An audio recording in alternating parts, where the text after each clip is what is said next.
Okay, good evening everyone. So what we're going to have a look at today is targeting a mat. This method can also be applied to a bed cue. My mat that I'm using is just a cut up piece of yoga mat. It can be folded smaller as well if I don't crease it. So we can make targets smaller. You can also use something like a dog, like a dog towel. Again, we can make the dog towel smaller, or even smaller, or even smaller. So that is part of our progression that we'll come to later. Things like a blanket or a bit of fleece are also quite handy as well. So we're mainly going to use shaping for this method. Jasper is a little bit tired as we've just been doing a bit of conditioning work. So I'll see how he gets on. He might struggle a little bit at first, but we'll see. So using shaping, we're getting them to use their brains. We're getting them to work it out for themselves. We're going to lure them a little bit to start with, just to help them out with what we're trying to get them to do. But really, we want them to try and figure it out for themselves. So it's quite taxing on their brains, but because they figure it out for themselves, they remember it much better and they learn it much better in the long run. So that's generally why we will use shaping. So all I'm going to do with my mat, with the cat in the way, is put my mat on the floor, get my little pot of treats. All I'm going to do to start with is drop a treat on the mat. Yes, good boy. Okay. So I'm just popping one little treat. This is just some of Jasper's tea that I've saved. So just some kibble. I just pop one on the mat to lure him on in the first place. When he steps on, I mark and reward with a further one. That can either be to the mat itself or direct to his mouth. It doesn't really matter. I then use my release cue, which is the okay, to bring him off again so we can have another go. So pop it on. Yes. Mark when he steps on, okay, and lure him off again. So we've done it a couple of times now, and Jasper does know this one when his brain is working. He's a bit tired, bless him. So I'm just going to wait and see if he'll offer it. So you do need patience with shaping. So the first step is simply to touch it with their feet. We'll mark and reward touching it with their feet. And then we'll gradually shape it further and further along the steps into being completely calm and relaxed on the mat. So let's just give him a chance. See if he's going to think about what he needs to do. Yes, good boy. So I'm choosing to reward the mat because I want the mat to be the reinforcing thing. Okay? Good boy. So you see he's offering his sit because his sit is strong. He knows that sit often gets him a treat, so that's perfectly normal progression. They'll quite often offer a variety of strong behaviours before they figure out what you actually want them to do. So just have patience, just let him think. I can see he's tired, bless him, he has been working quite hard. If they start getting frustrated at this point, they might start barking or whining. Again, that is part of it, but we don't want them to become so frustrated they can't think. So if they are getting frustrated, you might just need to help them out a little bit with a couple more reps of the treat on the mat. What are you going to do, Jasper?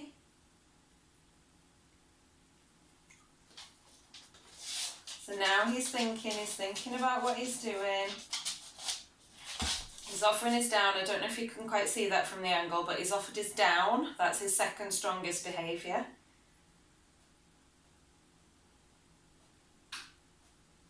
Sometimes they might do a bit of a shake or a bit of a sniff or a bit of a scratch. Those are also just mild signs of a little bit of stress because they're thinking and they're trying to work out what's going on.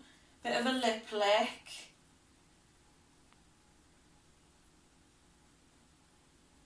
What are you going to do?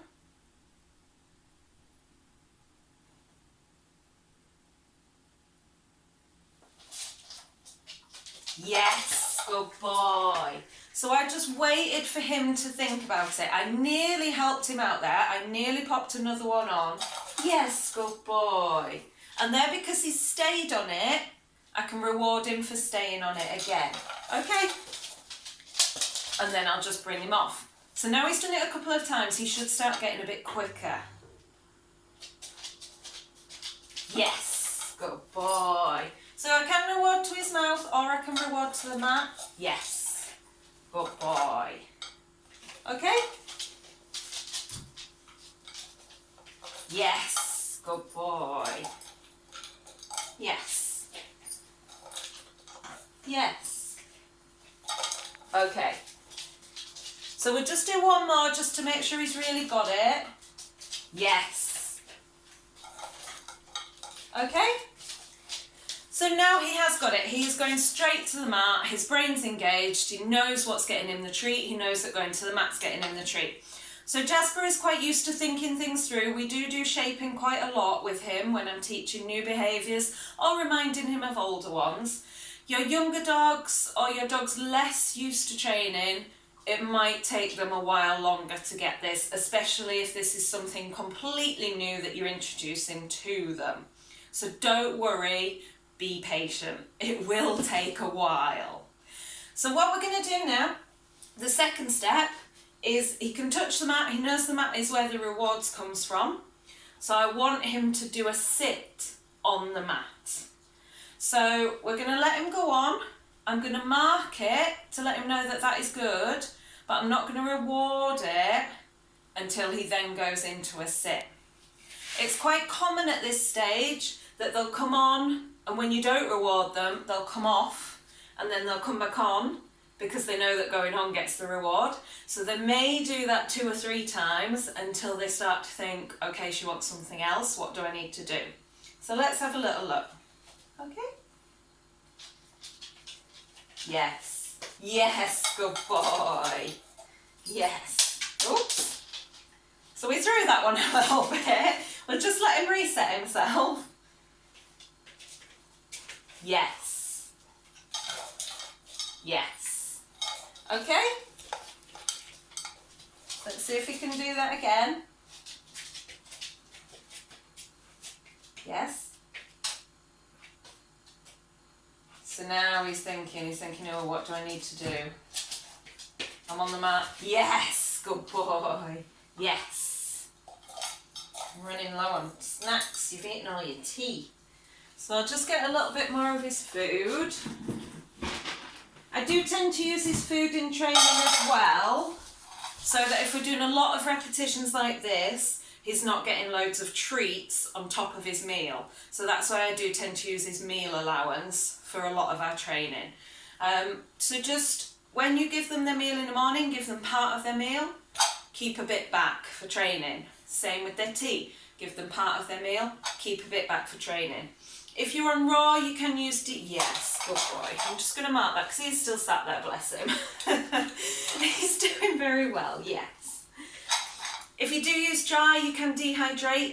If you do use raw, you can dehydrate some of the raw, roll them into little balls, use gloves. You know, you can still work it, so with the raw, you're using the raw, or bake things like liver treats, liver cake, tuna fudge, loads and loads of different recipes for raw food that you could just use as part of their meal allowance. So feed them slightly less of their actual raw and account the treats into their daily allowance. Okay, let's see if we can do the sit again. Yes. Yes. So now we're in the sit, we're going to start adding a bit of distraction. So I'm just going to move. Yes. He stayed there, that was really nice. Yes. Yes. Okay. And always release them off again, so let them go off. You may notice I'm not rewarding him off because the coming off is a reward in itself. It's that release from that static position, it's that release from concentration, it's that permission to just mooch and be a dog. So you don't necessarily need to reinforce that. If they find very high value with the mat, they know they're getting rewarded on the mat, and they don't want to come off the mat because they're getting rewarded on the mat, you may need to lure them off with a bit of food or a bit of a reward or a bit of game or something, because the mat has become such high value. But that is a good thing, that is what we want. Okay, so we'll go to stage 3. So stage 3 is ideally we want a down. So Jasper's down is quite strong. If your down with your dog is not that strong, you may need to practice a few downs aside from this training situation just to strengthen it a little bit. But his is pretty good, so I'm pretty confident he'll offer it. Okay? Yes. So I'm going to go back to rewarding the mat. Yes. Because there's a nice little spot between his paws there. It's a brilliant area. Yes. For me to reward him from. And it keeps him that position. Sometimes if the reward's coming from up here, you actually lure them out of the position you want them in. So you see there, by rewarding him up here, I brought him into a stand, which I don't want. Okay. Oh boy.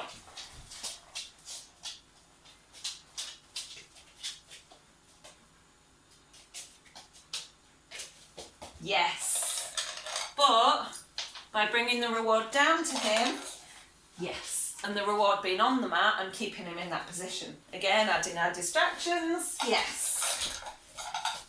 Adding a bit more distance. Yes. Do a few little jumps, crazy, act like a silly person, do a bit of dancing. Yes. Yes. Okay. So I will reward him there. He was really good there. So that was really nice. He's in that static position. He's staying there. So now we would start introducing the mat cue. So as he gets onto the mat and gets himself settled, I'm going to say the word. So I personally use mat because it is a mat. It makes sense to me. You could use towel. You could use place. I tend to use bed for his actual bed. So I would use bed for a separate command. Bed is his static bed that lives in the living room. So when I want him to go there, I tell him to go to his bed.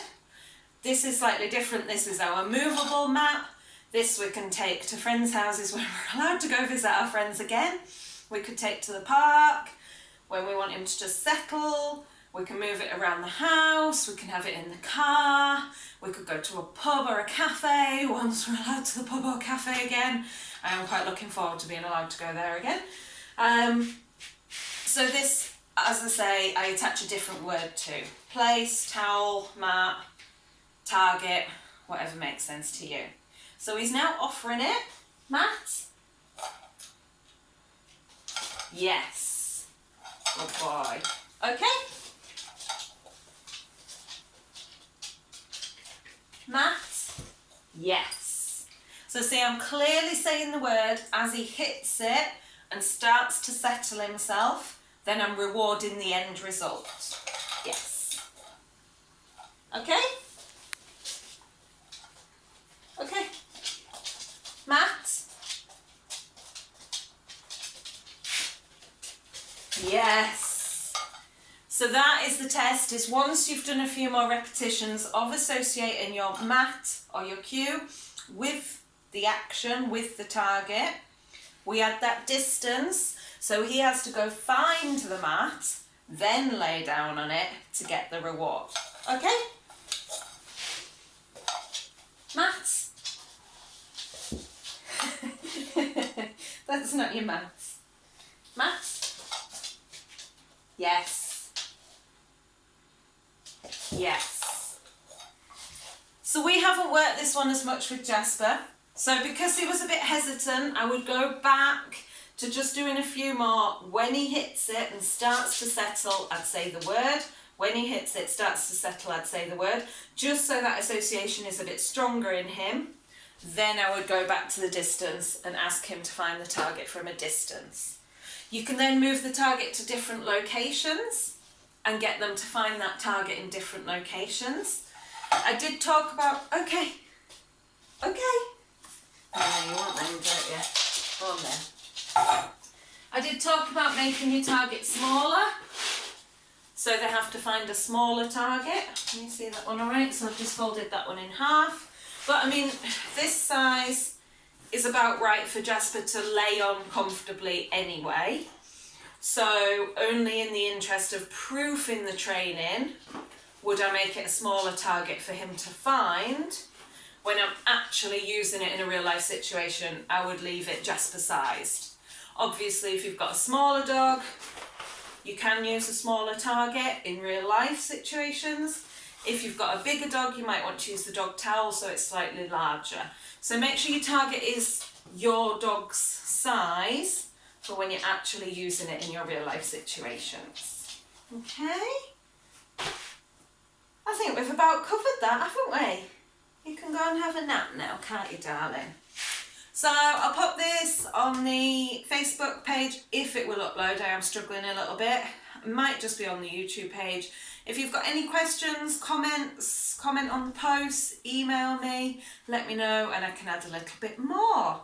Have a go with your targets.